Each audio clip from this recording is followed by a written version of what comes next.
Hello friends, welcome to a speed review, and I am reviewing Garden Paws today with the developers themselves, Daniel, Christina and Tiago. Garden Paws can only be described by me as a mix between Animal Crossing, Stardew Valley and Minecraft.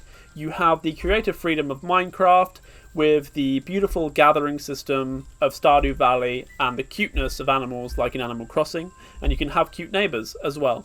The game has seasonal events, the game has long and very large amounts of quests, and there are a lot of cool characters to explore. There's a lot to do, there's a lot to unlock, there's a lot of things to farm, there's a lot of customization. You can do many great things in this game, but the game is not without its downfalls. The quest lines, as you may have picked up on earlier, are very tedious. Some of the quest lines can ask you to do the same kind of things over and over and over again. And also the gold in the game, a lot of things cost a large amount of gold, but the game gives you little amount of gold. The questing system gives you okay amounts of gold, but generally speaking, a game shouldn't make you go down one specific route to make a decent amount of gold to progress the game. It should give you a wide variety of items. And currently the game is too stingy with a lot of different things.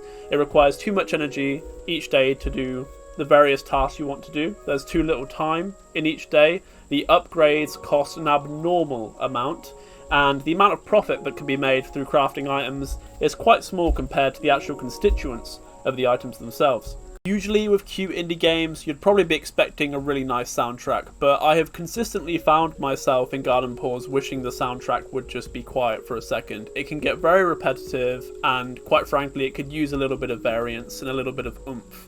But if that doesn't affect you that much and you just turn your music all the way down and listen to Spotify, it doesn't matter that much. And this is only a 3 developer team, so take everything I'm saying with a pinch of salt, because this is a fantastic game if you consider that it was these 3 that pretty much made everything in this game. It is gorgeous. The graphics are incredible. It has a perfect mix of cute and a perfect mix of really detailed sunsets that blow my damn mind. There are multiple times in the game where I've thought, wow, this is extremely beautiful, or the detail has been so fantastic in like a dark area like Halloween Island or Christmas Island at night, where I've been pretty spooked.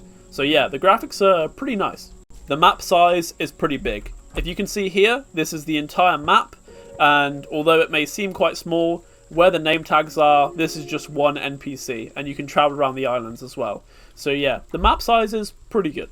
Unfortunately, not all crafting systems were made equal. The food system is okay, but it generally requires a lot more effort, and some of the more expensive food recipes that are profitable take a year to obtain. That's right, it takes you to go through every single season into the game to make a decently profitable food recipe.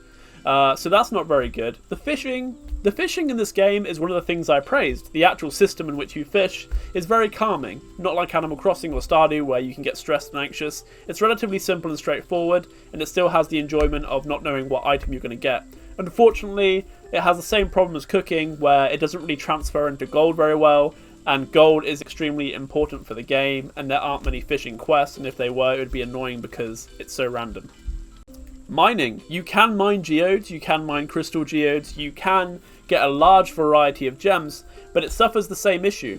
Making money from the gems is hard gated behind one of the upgrades that costs 30,000 gold, which is a huge amount to a new player, and the gems themselves are difficult to get, and they don't sell for much when you upgrade them anyway. This leaves flower making to be the #1 best way to make money in the game. That may sound good on paper, but forcing players to do one specific thing to make gold, as I said earlier, it isn't great. So unfortunately, even though the crafting is good and all of the normal things you'd love about a game like this are good, there is one which the game kind of makes you go down, especially considering how many quests revolve around flowers. Speaking of crafting, when you actually can make the crafting recipes necessary to make furniture and other house items, and you want to sort of customize your house area and make it all cool and do your own thing like you would in Animal Crossing, Stardew or Minecraft, it's pretty difficult.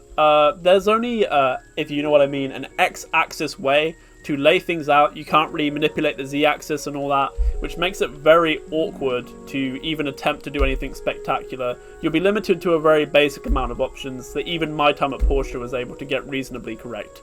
So unfortunately I can't really give the furniture system, the housing system, that customization area any real points just because it is so clunky, and someone like myself that likes to get things quite symmetrical and have a nice theme going, I don't really vibe with it that well. So I'm sorry, Garden Paws. But as I said earlier, there's a lot of versatility in the game. Considering there's only 3 developers and this game only costs £15 and it is an indie game, it is a pretty fantastic game for £15. I've put 50 hours into it quite happily. It's very peaceful, there's a lot you can do, there's a lot to explore, there's a lot of events, there's a lot of seasonal events. They've even got dungeons, they have a dungeon and it's actually pretty good, there's a boss, you know. So the game has a lot of content for what it is. I would say get this game if you like Animal Crossing, Stardew Valley and Minecraft and you don't mind a bit of a grind and you don't mind it being quite hard to progress in a game, because that is fundamentally what this game is. It is a mixture between all of those things and you have to really like the genre to really get into it. But after 50 hours in this game, I'm pretty much finished with it for now. So I would probably give this game a 7 out of 10 personally. And would I buy it again? Absolutely. It's been a blast. So I hope you liked the review. Take it easy, friends, and I'll see you next time.